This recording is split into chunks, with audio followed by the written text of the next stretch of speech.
We're going to continue in this series of hearing God. And if you're a guest, maybe today's your first time, maybe you're watching online for the first time, I want you to know every summer we do a small series on hearing from God, because I'm convinced in my own personal life and in yours, it's a difficult issue. It's something that all of us struggle with, to have confidence in how to actually hear from God. And today, we're going to specifically talk about structuring my life to hear God's voice, okay? What does it mean to actually structure my daily life that I can hear God's voice? It's something that I've worked on for many, many years, not because I'm a pastor.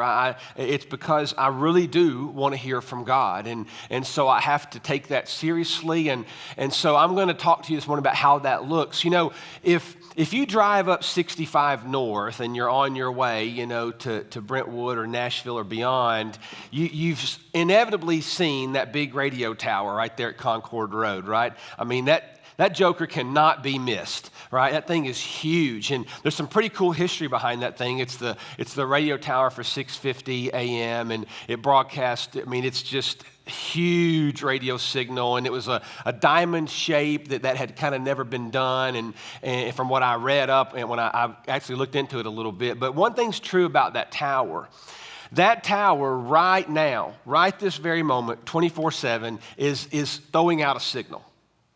It's throwing out a signal. And the issue's not can the radio tower put out a signal. The issue is, am I willing to tap into it? It's about frequency. You know, I still find myself in this day and age saying, if you'll turn the knob, you know, my first vehicle had a knob that you turned. Okay, so hey, for all of you under 40, what happened was they had a radio. Okay, I was picking on a guy the other day who was he was talking a little trash. And I said, listen, don't say anything to me if you don't know what it means how to listen to an 8-track. Because unless you know how to do that, the whole album had to be good in an 8-track. Okay, and you couldn't rewind either. So all 8 songs had to be good, right? So I still think about turning the knob and tuning into it. But that signal right now is emitting a signal. The issue is, can you hear it? Can you tap into it? And so it's not really that God isn't speaking to us. That's not the issue. I think the issue is, can we actually dial into that and structure our lives about it? So I want to say on the outset of this today that you're going to be really tempted to walk away from this teaching moment of the scriptures. You're going to be really tempted to walk away with the thought of, I need to slow down. And I want to tell you right now, that's not the point. It's part of the point. But if you mistake it for slowing down, you're missing the bigger picture, because our lives are not just about speed. In fact, I drew it out for you. This is what this is all about. I think one of the biggest barriers we have to hearing God kind of is an event diagram of pace, clutter, and overload. For some of you, it's not pace. Your pace is okay. You're not just in a hurry. You do okay with that. For you, it might be clutter. Your life is so full of just stuff that you have a tough time structuring, or maybe you're so overcommitted that you can't structure your life to hear from God. It's not just about pace. It's not just about hurry. It's about our structuring of our lives to pick up the signal that's already being transmitted. Proverbs 4, I love this verse. I love the way it talks. Proverbs 4:23 says this: watch over your heart. I think I've got it on the screen. Yeah. Watch over your heart with all diligence, for from it flow the springs of life. You may have learned that verse when you were a kid if you grew up in church. Guard your heart. Guard your heart. Watch over your heart. That's about your soul, your mind, your heart, your will, your emotions. It's not just that muscle that beats. It's hey, you know what that verse is saying, don't you? Just by the way, just tap into it for a second. That doesn't say God watches over your heart. It says you do. You are the keeper of your soul. What is your soul? Your soul's not eternal. I know every Southern gospel song you've ever heard says that, right? I'm saying your soul is your mind, your heart, your will, your emotions. Your eternal spirit's what goes to heaven. Your mind, your heart, your will are the deepest parts of you. And there are just too many verses in the Bible that tell me I am given the responsibility to watch over and guard my heart, my mind, my will, my emotions, my thought patterns. That's on me to do. So today, I want you to know right out of the gate, if you're feeling a sense of overload or pace, or if you're feeling a sense of hurry, then understand this, okay? This is the foundation of what we're talking about this morning.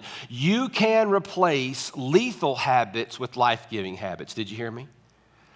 You can replace lethal habits with life-giving habits. In fact, I don't normally do this because sometimes I think it's a little bit cheesy. There's always these preachers, want you to raise your hand all the time. I don't like sermon games. I've never kind of been into that. But I really do. I think there is something here about saying it out loud. There's something about saying it out loud. So I put it in the first person, and I want you to say it with me. Let's go to, here we go. We're going to read this together. Ready? I can replace lethal habits with life-giving habits. I could tell by the volume that some of you weren't playing, okay? So here's what we're going to do. We're going to do it. We're going to keep doing it until we get it right? It's just what my football coach used to say. Boys, we're going to run this thing all day until somebody passes out or until you get it right, okay? I'm not going to do that to you because I'm not Coach Mullins, all right? But we're going to do it again. Ready? I can replace lethal habits with life-giving habits. Yes, I can. So let's look at how Jesus did that, okay? So turn to Luke chapter 5, at Matthew, Mark, Luke. If you're on a device, I use the New American Standard. If you're kind of new to the Bible, it's okay. We were all new at some point to the Bible. Luke is kind of in the middle, slightly to the right. Matthew, Mark, and Luke. It's in the Gospels. Luke was a physician, and he, one of the things about the scriptures, and I just want you to know as you're turning there, it's kind of cool. The Gospels are kind of like this. If we all went to a wedding, if all of us went to a wedding, some of you are going to really hone in on the bride and her dress, and you just have eyes for that, right? You kind of know. Or some of you that are all into catering, you're going to be like, man, did you eat those shrimp and grits? Oh my gosh, they were amazing. And then you go to all this. And then some of you are going to hone in on the groom and who he had for his best man. Some of you are going to look at the music, and some of you are going to look at the decorations. The Gospels are like that. One Jesus, four perceptions. Right? One Jesus, four looks on the same event, but they all came through different personalities. And so there's a situation happening right here in Luke chapter 5. Jesus has just healed a guy, and it's the last two verses we're going to pick up on of this passage. Luke 5, verse 12. We're going to go through verse 16. Luke chapter 5, verse 12. And Luke says that while Jesus was in one of the cities, behold, there was a man covered with leprosy. And when he saw Jesus, he fell on his face and he implored him, said, Lord, if you are willing, you can make me clean. See, these people were ostracized. I mean, in fact, they weren't even allowed to come near people without screaming. Can you imagine every time if you had leprosy, every time you approached within so many feet, you had to say, don't come near, don't come near. I mean, imagine the psychology of that, right? So this guy comes to Jesus, and you can make me clean. In verse 13, it says, Jesus stretched out his hand. That's a big deal because leprosy was contagious. He stretched out his hand, and he touched him. He said, I am willing, be cleansed. And immediately, the leprosy left him. And Jesus ordered him to tell nobody. By the way, I've always thought that was a joke. Like if you've never walked before, and you get healed, and he says, now look, don't say anything. Well, first of all, you're walking. Weren't you not walking like 10 minutes ago? Right? I don't know. I just think that's just a Jason aside. Sorry, I kind of chased a rabbit there for a minute. He ordered him to tell no one, but he says, go and show yourself to the priest and make an offering for your cleansing, just as Moses commanded as a testimony to them. Now, here's where I want to pick it up. I wanted to give you the context. Here's verse 15. But the news about Jesus was spreading even farther, and large crowds were gathering to hear him and to be healed of their sickness. But Jesus himself would often slip away to the wilderness and pray. he would often slip away to the wilderness. And it's that word often. It's that word often. See, we don't have a lot of insights into the prayer life of Jesus. We have some. We don't have a lot of specifics into Jesus' spiritual life. We have some. And that's why you're not going to see me point to just one passage today, because you got to kind of pull from different places within it. But what we do know is Jesus had spiritual habits. Okay? He had habits.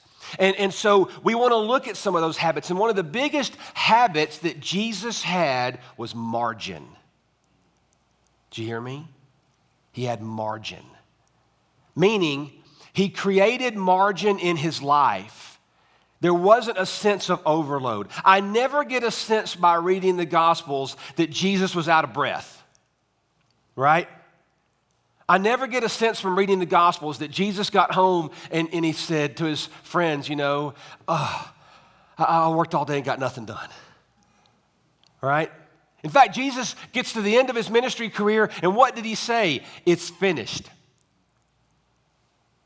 Can you imagine getting to the day you retire and say, all that you've given me to do, Father, I did? And in 36 months, he said that. So with Jesus, he had certain habits that kept him there and that kept him in line. In fact, I want you to point out how big of a deal this is, because I wanted you to read that leprosy story for a reason. If that had happened in America, that story wouldn't go like that. If that had happened in modern day America, let me tell you how that would most likely have played out. As soon as look at what it says in verse 15. The news media, that is, the social media posts, this is the Jason Cruz translation, JCT. The news media, social media posts about him, the YouTube bandwidth was spreading even further. And large crowds were gathering to hear him to be healed. See, he had a brand. And as that brand was rising, I can tell you what most of modern evangelicals would have said to him. Hey, listen, you have to be responsible with this. This is a movement of God. So we got to get you an agent. We've got to get you, we got to get you a PR firm. Now, by the way, if you're into that, I'm not knocking on you. I've had an agent. Okay, I've had a booking agent, praise God, because they make my life easier speaking. I'm telling you, I'm not talking bad about it. I'm saying we would have done it differently. People would have said, if Jesus had pulled back as often as he did, there would have maybe even been some people accusing him of being irresponsible with the growth.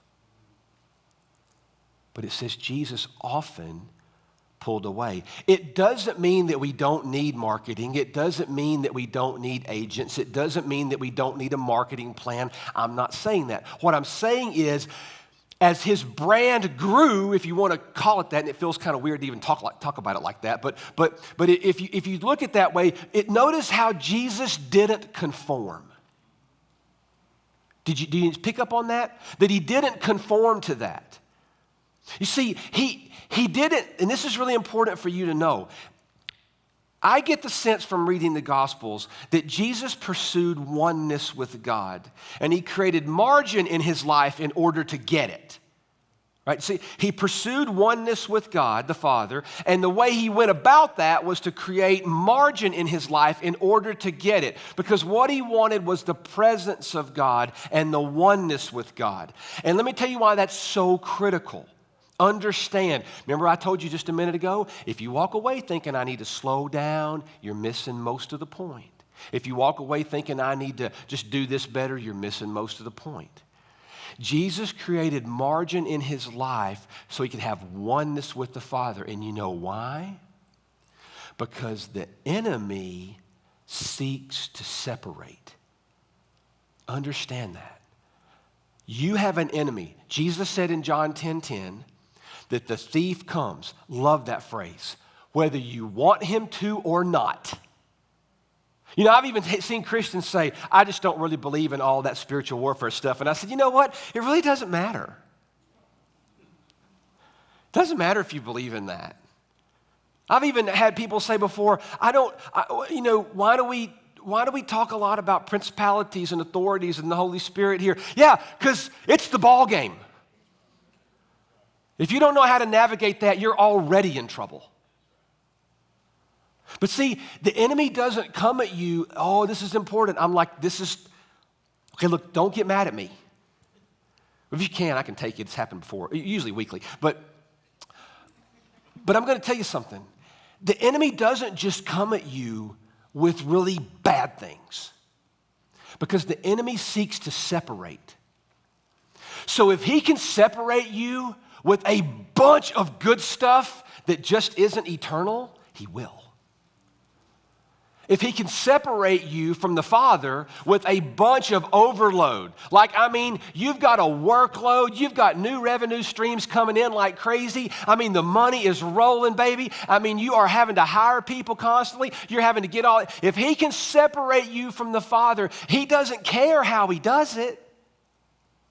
But his goal is always to separate you from oneness with the Father. So Jesus would often slip away to pray. And so the reality is, there are seasons in our life. You think Jesus didn't feel pressure? Of course he did. You think there weren't times in Jesus' ministry where he had to get up a little earlier? Of course he did. You think there weren't times in Jesus he worked 12, 14 hours a day? Of course he did. That happens in seasons, but it was never a lifestyle. It was never a lifestyle, because his eyes were fixed on the eternal. So the real question comes down to that, okay, how do I, if we have to pick and look at, the only way you get some of these observations is you have to really kind of study the life of Christ, and you can do that, read the Gospels. And so the question comes down to, how do I structure my life to hear from God? How do I do that? How do I actually go about, well, you know what, truthfully, you guys, honestly, There's probably 40, 50, 62, 37 ways that I could tell you, because all of our lives look different. They really do. All of our lives look differently. Some of you are, introverts, and I don't understand you at all, and you don't understand me. I'm not an extrovert. I'm like a painful extrovert, and part of my job in life and mission in life is to make introverts really nervous, and I try as hard as I can. But we're all different, right? We're all shaped and formed differently. So it looks different for all of us. So I'm not going to roll out like 17 different ways because what you'll do is you'll turn that into like an algorithm and say, if I do 1 + 2 + 3, it'll equal this every time. And so your life is different because life changes seasons. But what I am going to do is kind of give you some frameworks based on what I see in the scriptures this morning. And here's why. Because you can replace lethal habits with life-giving habits. You can. You can replace lethal habits with life-giving habits. And so I'm going to walk you through a few, because you want to structure yourself to hear the signal from the tower of the Lord that it's already out there, man. It's already going. Are you going to be able to structure your life to hear from God like Jesus did? So the first key component of that habit restructure is this: sober my mind to the truth about a compressed soul. It's kind of a complex statement, but I don't mean for it to be, but I'm going to give you a minute because I love ClearView. Many of you are note takers, and I'm telling you what, man, look, I'm not just telling you that I do this stuff. Look, right here in the front of my Bible, I keep a card, and it's just because sometimes I'll be in worship and God will speak to me about something that has nothing to do with that day, but you need to be ready when he speaks. And so I'm saying, I love that we take notes here, and we've been a note-taking church the whole time. That's been long in our history, and I hope you do that, man. And so I'm going to give you a second to write that down. Sober my mind to the truth about a compressed soul. Now, let me tell you what I mean by that. I think the first key truth that we have to come to grips with is realize the severity of the situation. This is a big deal. In fact, it's the biggest deal, oneness with the Father. If you look at the 10 Commandments, they're really interesting. There's one part of the 10 Commandments that's always been really interesting to me. Let's take, you shall not murder, okay? Nobody in this room, or nobody listening on a podcast, you would never dream of breaking that commandment. I mean, to straight up murder somebody, you just can't even wrap your mind around that. Oh, I would never do that. That's a commandment from God. But you know what else is a commandment?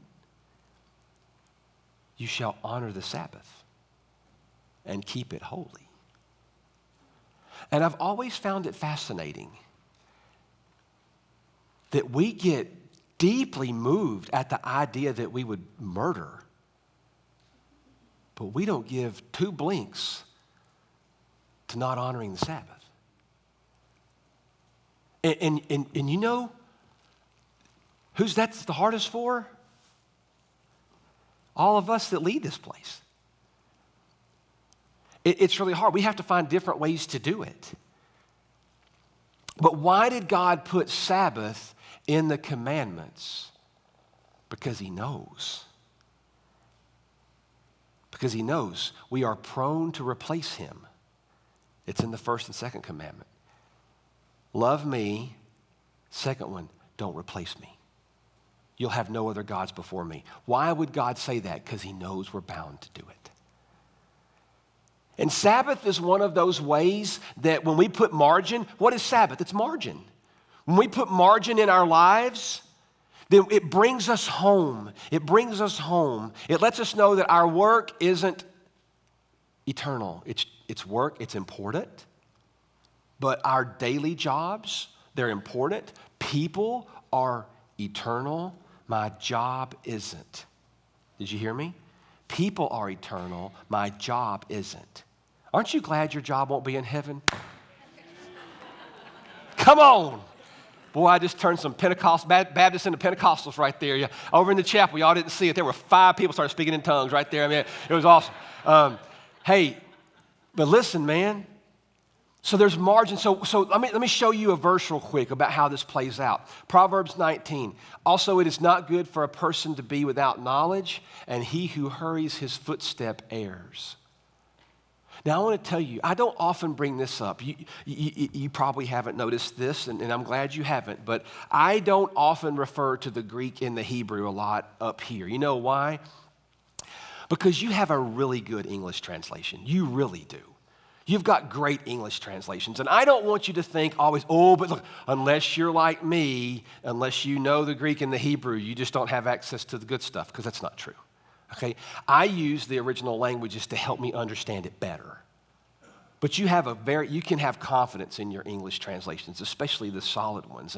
And so what I would say is that I actually looked into this word hurry because I had a sneaking suspicion that there probably, look, so I had a Hebrew professor one time, and we were all, because we were so intellectual at 21 years old about the original languages, we would get into these deep debates on the origins of the language.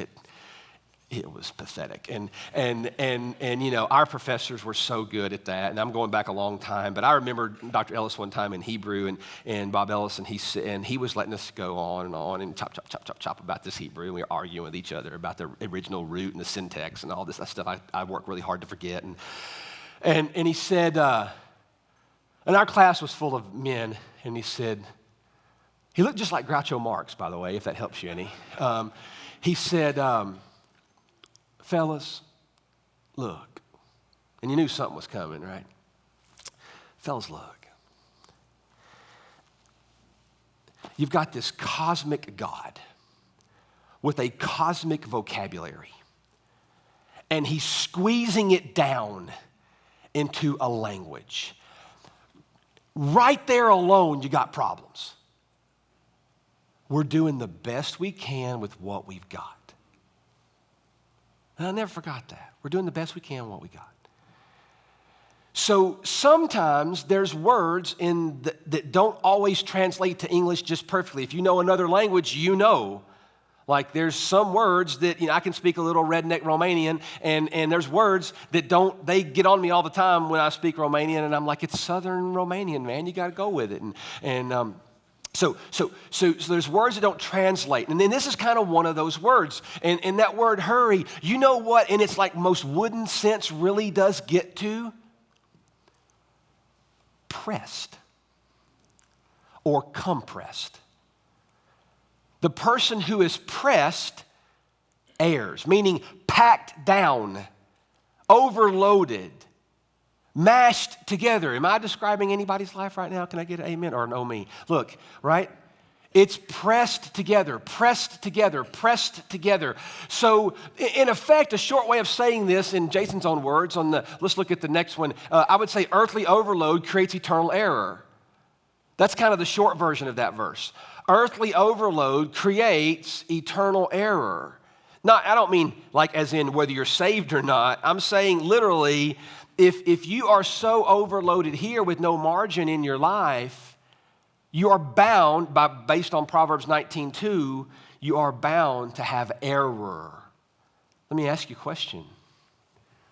Can you point back to a time in your life where you made mistakes because you simply got impulsive and didn't think it through? I'm not looking at anybody at all, right? Of course. Of course. We all do that. I love what Pablo Picasso said, and he did some pretty long-reaching work. That guy almost lived to be 100. He said, without solitude, no serious work is possible.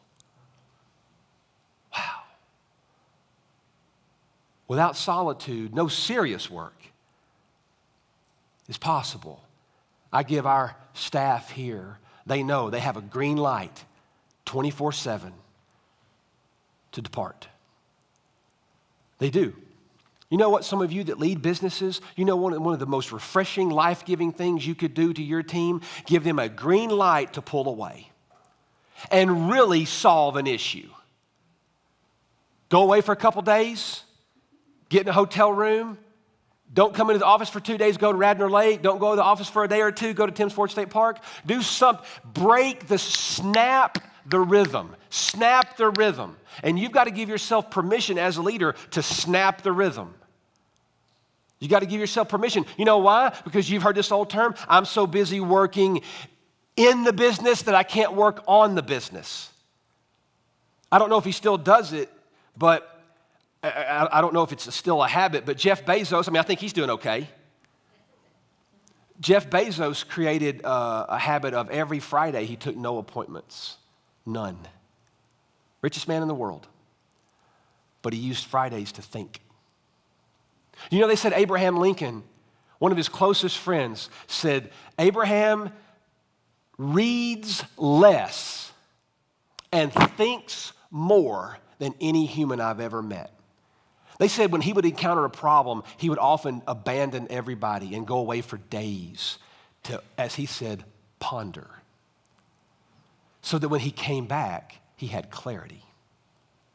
See, Jesus had margin in his life because he knew the enemy seeks to separate. So I would just say to you,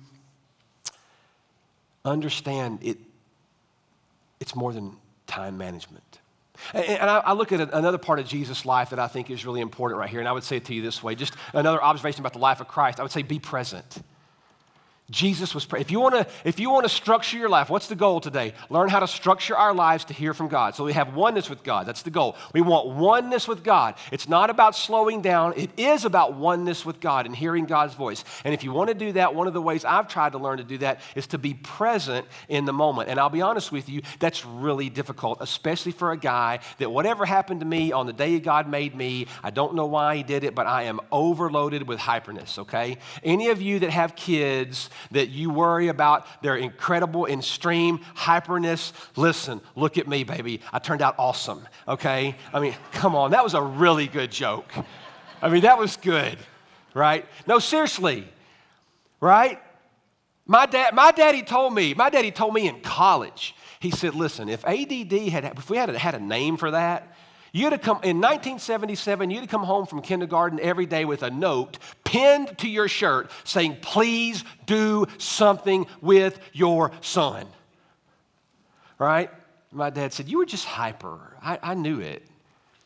And so it's true. I'm still that way. I have a hard time shutting off my mind. And by the way, I'm going to do it to some of you. I'm not kidding. Turning it into a little group therapy for a second. Listen. Just don't get mad at me. Sometimes on Sunday mornings, as an extrovert, I feel like the whole room needs me to say hello to them, okay? I'm not kidding, man, right? I mean, you know, Michelle and I can go to a social function and she can meet one person and have a talk for 20 minutes or an hour with that one person. We can leave that thing. How'd the party go, honey? Oh, it was great. Met this woman. We talked for an hour. And I'm like, you talked to one person? Like, I feel like it's a cry and shame if you don't get to meet me, right? And so I have to work that whole room, right? I have to work that whole room because what I want you to know is, glad you're here. It's a good party. I know I didn't host it, but it's going to be a good party. And so, you know, I feel this huge pull, right, to do that. So sometimes on Sunday mornings, I have to watch myself because somebody like Mark, might be picking on Mark because that's what you get when you sit in the front row. You pick on Mark's sitting there and he's talking to me and, hey, how you doing? And I'm looking over here to see who else needs to. And that's awful. I hate that about myself, right? I do it sometimes. I'm getting better at it. But sometimes it's so hard. Do y'all ever find it hard to be like, to just be present? Gosh, I know people that are just like right there with you. And for those of you that can do that, like, email me and tell me what you drink and what you eat. If I were to buy it, it's hard sometimes. But Jesus was present. He had a tendency to be where his feet were. Because I think what ends up happening to us in today's society is listen to me, this is important. We spend most of our lives and we're never really anywhere. We are always in transit. We move from meeting to meeting, appointment to appointment, gathering to gathering, Zoom to Zoom. And we're often never really present anywhere. And when you're not present, you miss stuff. You just do. And that doesn't make us bad people. It makes us very human people. But Jesus had a tendency to be present. And there's just two examples I'm going to show you this morning. Just you can write these references down and read them later. One's in the Gospel of Mark. And it says in Mark chapter 10, it says, and as he was leaving Jericho, I love this story. As Jesus was leaving Jericho, and I know that's probably a little small for some of you on the screen, but I wanted to put it all in one context, and I kind of ran out of screen room. As Jesus was leaving Jericho with his disciples and a large crowd, a blind beggar named Bartimaeus was there, and it says he was sitting by the road. And when he heard that it was Jesus the Nazarene, he began to cry out, that is in a loud voice, saying, Jesus, Son of David, have mercy on me. Now this is a large crowd. So many were sternly telling him to be quiet. You know, you ever got those people around you? Yeah. Many were sternly telling him to be quiet, but he kept crying all the more, saying, Son of David, have mercy on me. And Jesus stopped.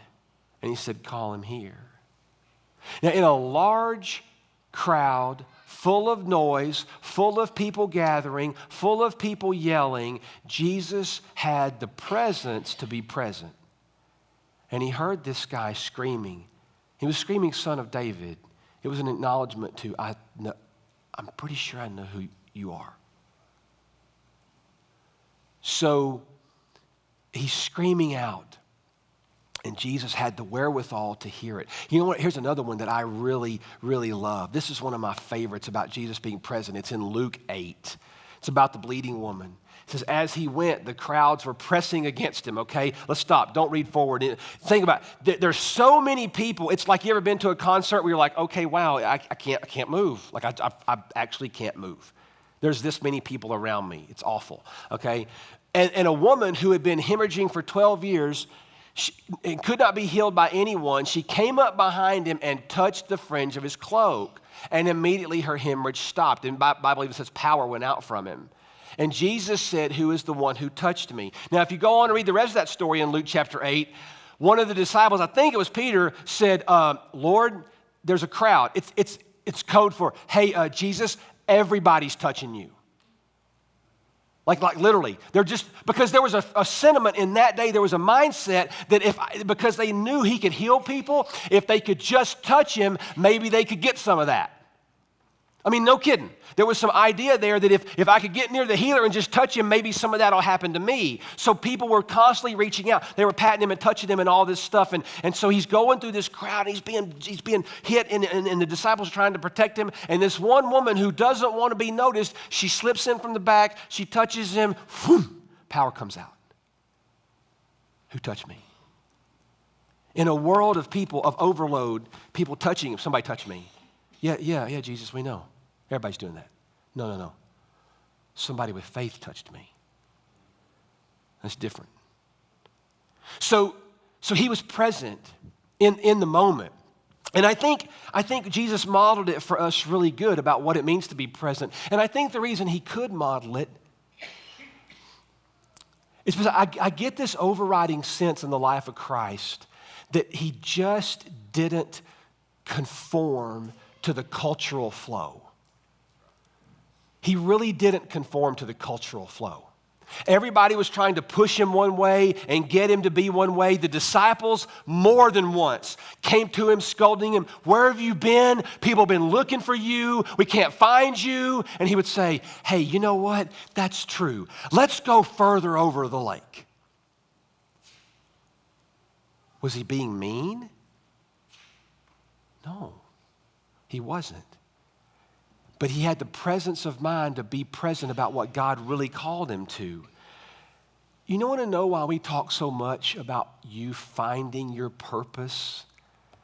A big part of that is that so that you won't spend your life chasing something you were never created to chase. But if you don't know what your purpose is, you're going to chase the next best thing. You're going to chase what feels good in the moment. So you got to know why God called you to what he called you to, and Jesus did. So I think we need to be sober about the reality situation. We need to be present. And there's one more I want to point out to you this morning, and it's this. I would say if you want to structure your life to hear from God, develop new routines based on new appetites. Develop new routines based on new appetites. I worded that importantly, or I should say specifically for a reason, all right? Develop new routines based on new appetites. You know why? Because you can replace lethal habits with life-giving habits. Amen? Yes, you can. Yes, you can. You know, in my life, I've always been amazed at something. There's been a fair amount of people I've actually driven to rehab. Some were on heroin, some were deep alcoholics, some were both substances, alcohol and drugs. And many times I've put people in my vehicle and literally gone to their house before they got there, met with their spouse, husband or wife, went ahead and packed them a bag, put it in my vehicle, and said, when they got home, "Why are you here?" "Well, I'm here because we're going." And it would take an hour or more to convince them, sometimes not that long, but we're going. And so we would go, but you know what where the most amazing moments were for me? It was not taking them there, it was picking them up. When I would get to go pick them up, because often I would be the one to pick them up. And it was fascinating to watch a grown man or a grown woman go into detox, and then detox is first and then rehab second. And they would spend 15, 20, 30 days, 45 days sometimes. In fact, there was one guy, their physical change was so, I can't describe it. Their skin color was different. Their eyes had life. Their countenance, the Bible talks about your countenance was insanely different. Their step was different. There was one guy that changed so much, the first time I saw him, I didn't recognize him. I'm not kidding, and I knew him. Because drugs had done so much to his body that he was literally dying. Detox always really fascinated me because you would see the before and the after.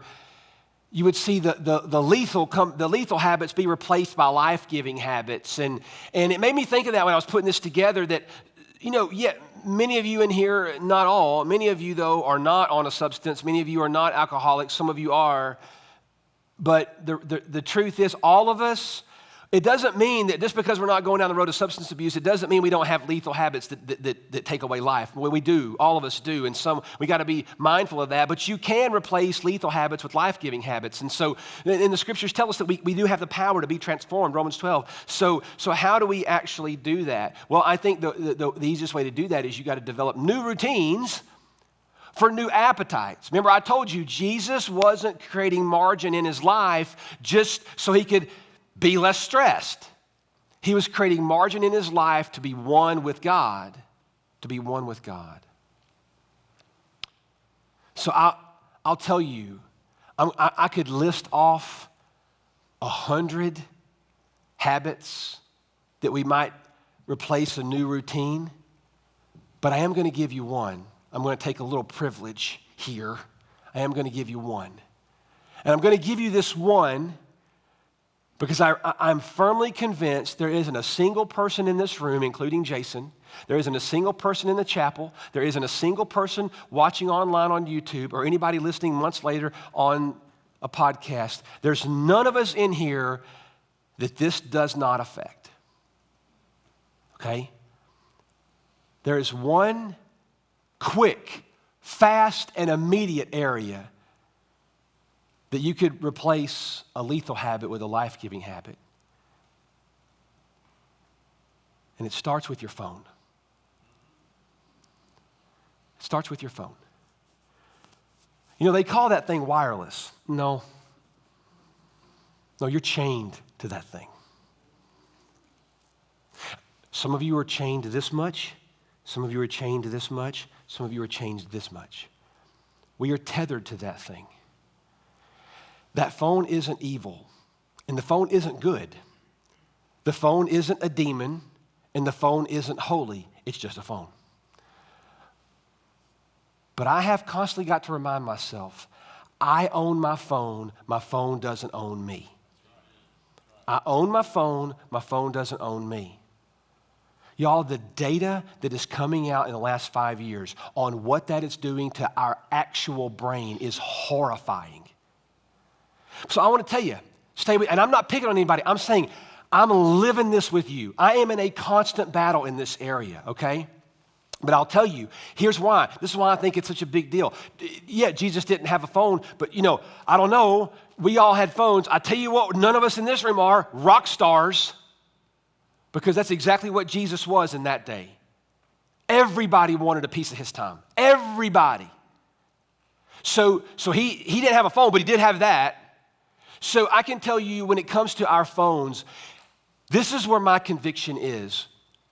How in the world can we be listening to the frequency of the signal that God puts out if literally every 7 to 8 seconds there's a ding, ding,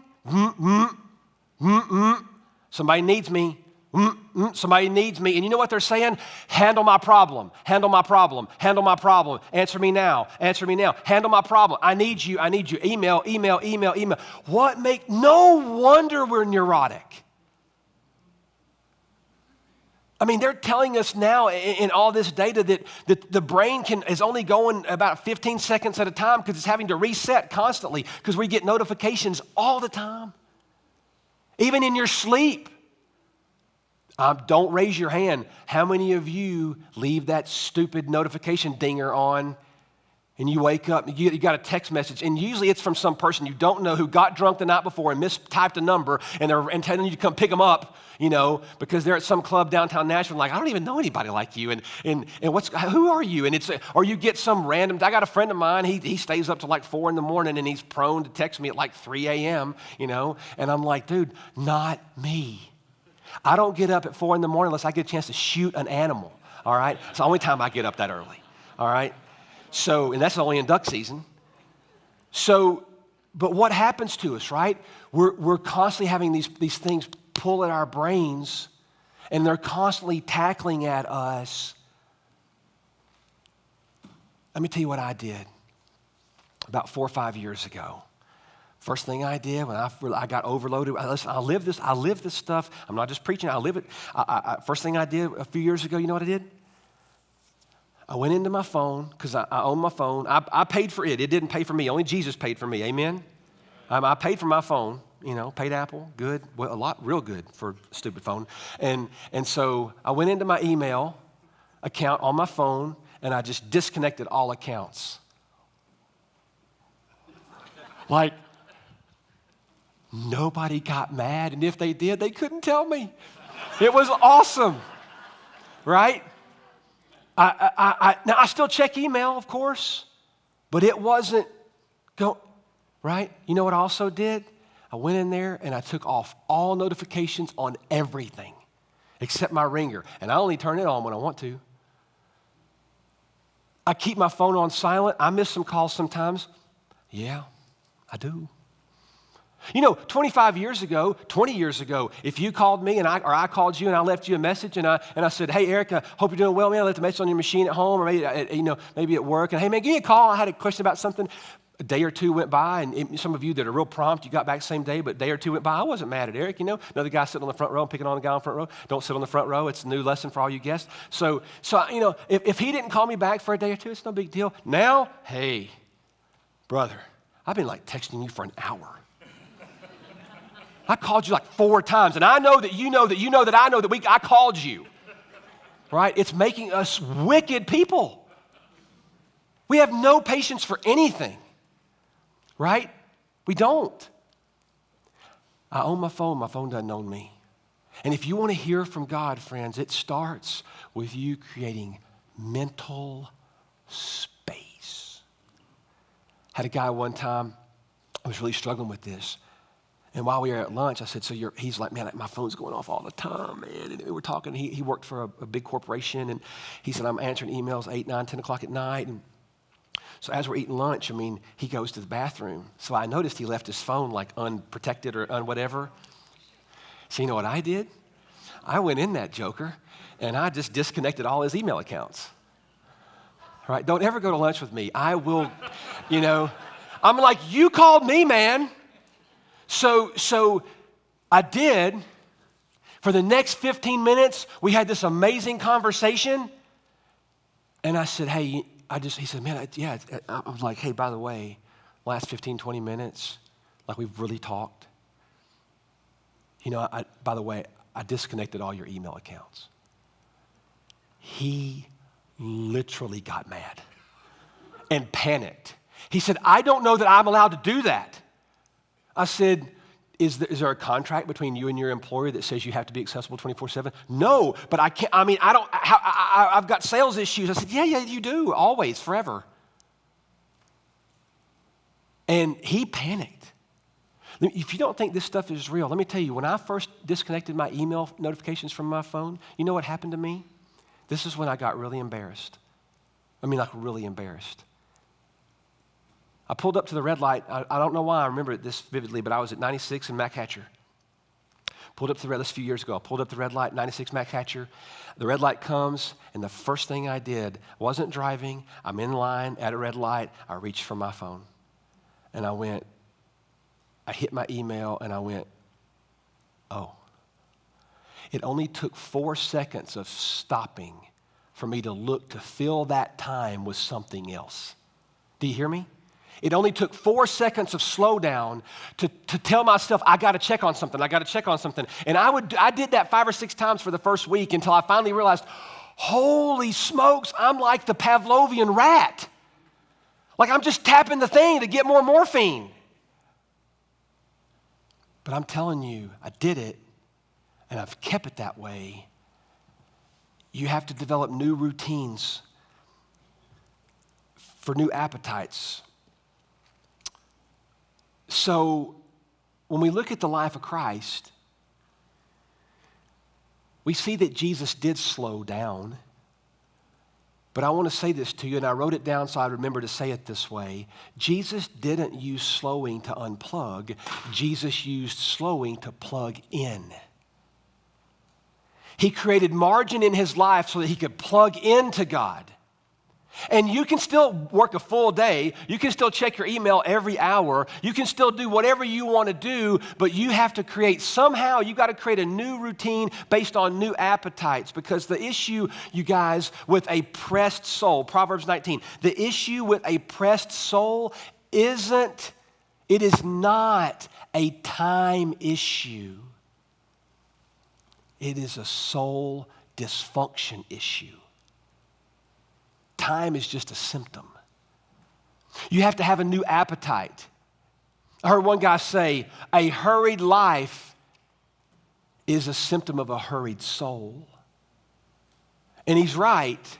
You have to create a new appetite. Jesus used slowing to plug in. You know, some of you, including me, I'm speaking to myself right now, there are many of you that are action-oriented, man. I mean, you are drivers, you're a go person, and I love that about you. It's how God made you. Don't fight it. I'm telling you, God made you for action. But I do want you to hear me clearly. Slowing by intention is action. Did you hear me? Slowing by intention is action. Creating margin in your life is action. You can replace lethal habits with life-giving habits. You really can. You really, really, really can. I'm not going to get to the end of my life. I'm not going to be 89, 90, 92, 95. Whenever my final chapter is being written, I can promise you what I'm not going to do. I am not going to feel guilty that I didn't return a phone call. I'm not going to feel bad that I should have answered more emails. I'm not going to feel bad and feel guilty that I just needed one more follower on Facebook. Just one. God, give me one more. I'm not going to feel bad about it. I'm not knocking that. I'm not going to also feel bad that I didn't attend more meetings. Listen, a lot of that stuff is important. Don't hear me say it's not important. I'll tell you what it isn't, though. It's not eternal. If you want to experience the life of Christ, you can do it if you replace lethal habits with life-giving habits. And that can only be found in Jesus. You know, you often don't think about sharing something with somebody like a tweet or an email or sending them a sermon or sending them a podcast. You don't often think of that as missions, but it is. It's not that you have to send it to the whole world or post every single thing we do at ClearView on your feed. But if you've heard a sermon or if you've listened to a podcast, think through your life. I mean, God, who needs to hear this? Sometimes it doesn't need to go on your Facebook page. Sometimes it needs to go on your Twitter. But sometimes just a simple text to one person can make all the difference in the world. Is sending them the Word of God in real time. Share it. You'd be surprised how far it goes.